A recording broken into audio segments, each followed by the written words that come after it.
Nobel awkward. तो last chapter में हमने देखा था यीमू चैंगमो से सोंगजिया से मिलने के लिए बोलता है और चैंगमो चला जाता है और हम अपना चैप्टर स्टार्ट करते हैं। जो एड्रेस यीमू ने चैंगमो को दिया था उस पर पहुंचने में लगभग 3 घंटे का टाइम लगा और चैंगमो वहां पर पहुंच जाता है। चैंगमो देखता है कि गेट पर एक लड़की खड़ी हुई है और वो चैंगमो की ओर देखकर स्माइल करती है।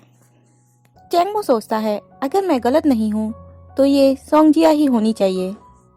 सोंगजिया पहले से बहुत ही बदल चुकी है। पहले उसके छोटे बाल हुआ करते थे मगर अब उसके बाल लंबे और कर्ली हैं। सोंगजिया ने ब्लैक कलर की फ्लफी जैकेट पहनी हुई थी और उसने मिनी स्कर्ट पहना हुआ था।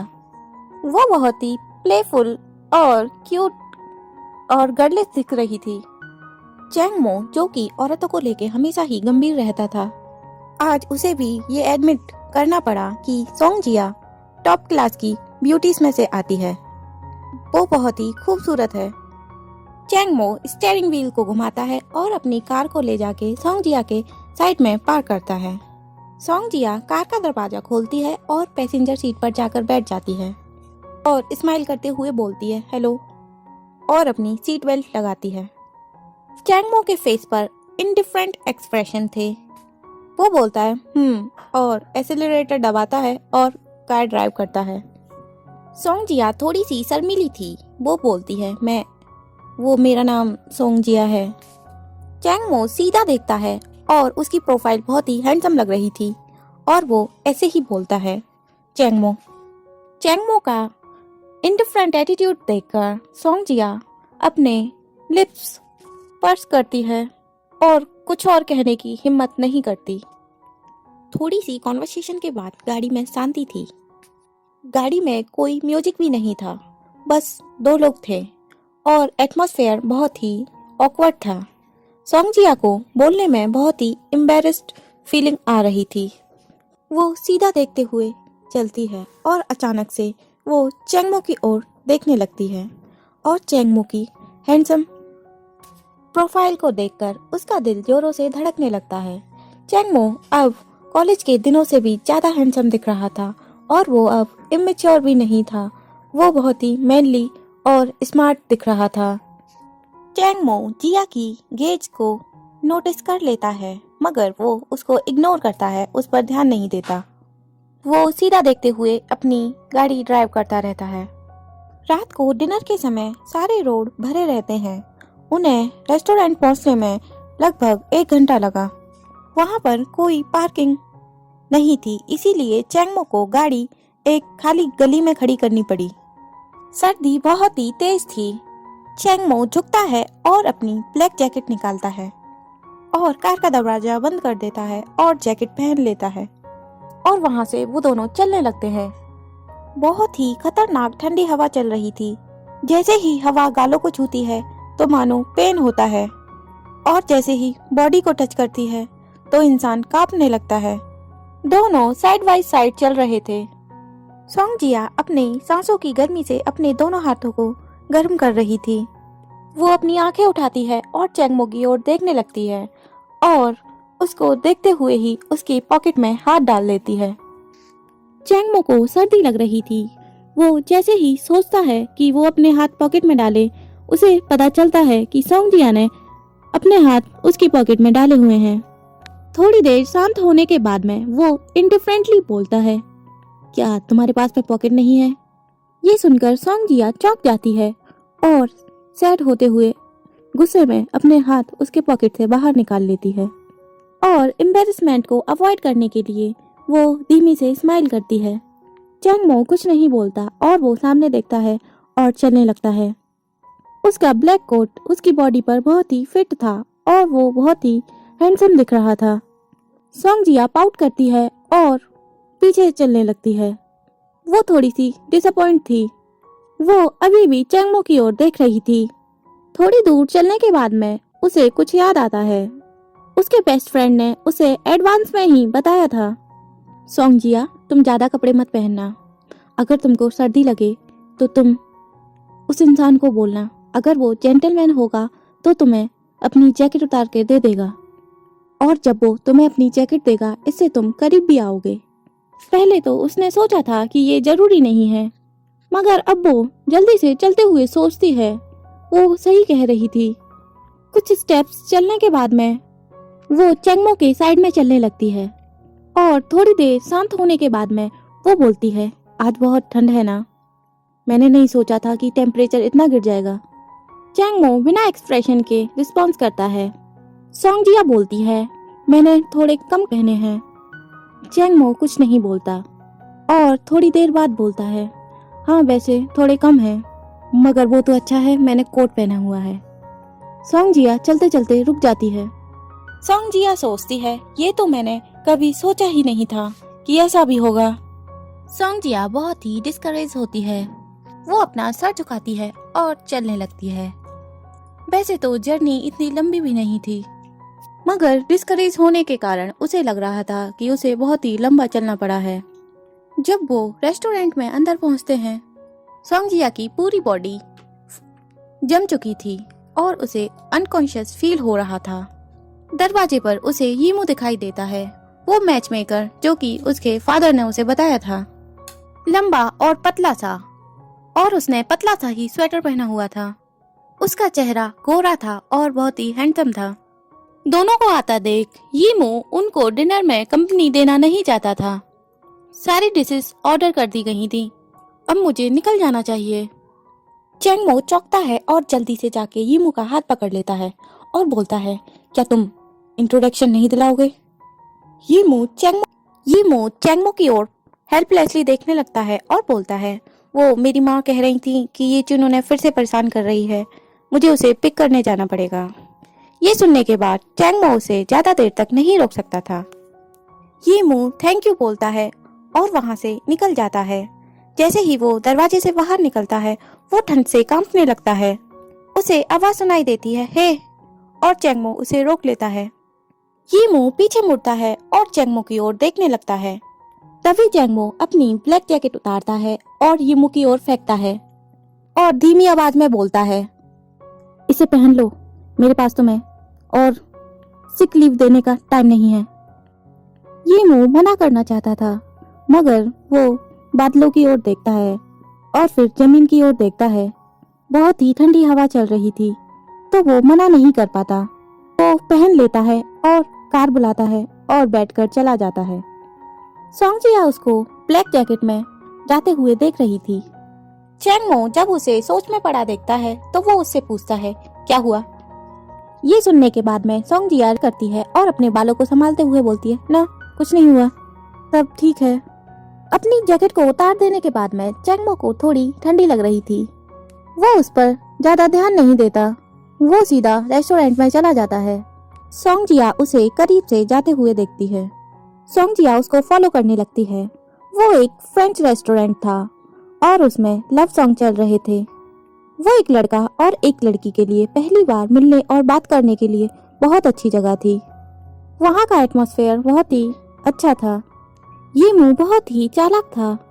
उसने पहले ही दोनों का टेस्ट पता कर लिया था और उनके अकॉर्डिंग ही उसने खाने का ऑर्डर दिया था। सोंगजिया और चेंगमो के बैठ जाने के बाद में उनको खाना सर्व किया जाता है और वो खाना खाने लगते हैं। सोंगजिया के बगल में बैठे इंसान को सोंगजिया बहुत ही एडमायर कर रही थी। वो ब्लश कर रही थी और उसे बहुत ही शर्म आ रही थी। वो रेड वाइन की सिप लेते हुए एक टॉपिक स्टार्ट करती है। वो बोलती है, मैंने सुना है कि तुमने इस साल कंपनी खोली है और तुम बहुत ही बिजी हो गए काम में। चेंगमो खाना खाते हुए इंडिफरेंटली बोलता है, नहीं सब ठीक है। सोंगजिया अपनी गर्दन हाँ में हिलाती है और चेंगमो की ओर देखते हुए बोलती है, क्या ये तुम्हारा कंपनी का एम्प्लॉय था जो अभी गया? ऐसा लगता है तुम्हारा उसके साथ में अच्छा रिश्ता है।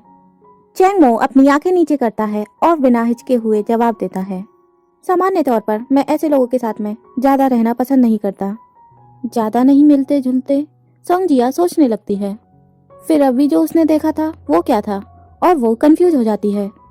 चेंगमो का फेस बहुत ही कोल्ड था और वो धीमे से बोलता है, वैसे हमारी कुछ शब्दों के बाद ही लड़ाई हो जाती है।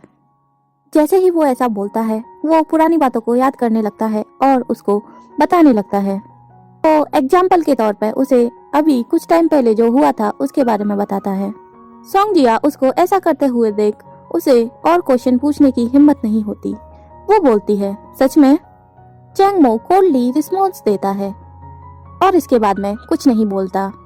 वो अपने खाने पे कंसंट्रेट करता है और बीफ खाने लगता है। सोंगजिया भी भूखी थी।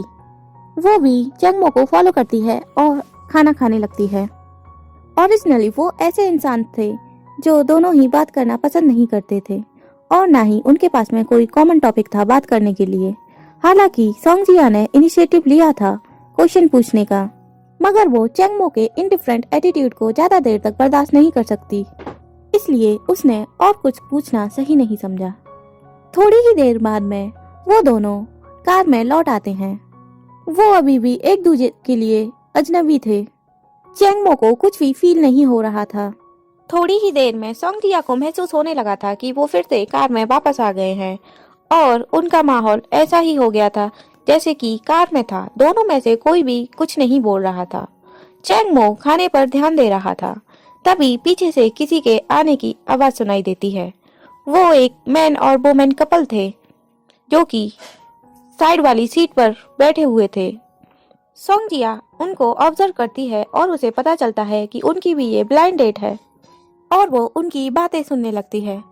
बगल वाले टेबल पर बैठी हुई लड़की बहुत ही स्ट्रेट फॉरवर्ड थी।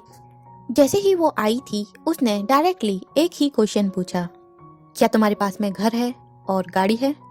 अगर नहीं है तो उसके बारे में बात मत करो। वो लड़का डायरेक्टली बोलता है, मेरे पास में घर भी है और कार भी है, मगर ये बताओ क्या तुम वर्जिन हो? लड़का कोडली बोलता है, अगर मेरे पास में घर ना हो गाड़ी ना हो तो वो मैं फ्यूचर में खरीद लूंगा, मगर अगर तुम वर्जिन नहीं हो तो तुम्हारा फ्यूचर क्या होगा? लड़की हंसती है और बोलती है, मुझे इसकी आदत है।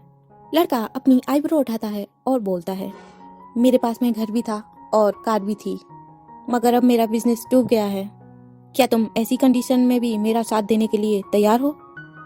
लड़की चौंक जाती है और तिरछी नजरों से देखते हुए बोलती है, तुम्हारे पास में घर नहीं है, गाड़ी नहीं है, एक इंसान जिसके पास में दिमाग है तुमसे शादी करेगा? लड़का हंसता है और बोलता है, तुम्हें तो इसकी आदत थी ना। लड़की नाखुश थी। वो बोलती है, अगर तुम मुझसे प्यार करते हो तो तुम मुझसे ही प्यार करोगे, मैं जैसी इंसान हूँ वैसे करोगे, इसमें और किसी फिल्म की जरूरत नहीं है।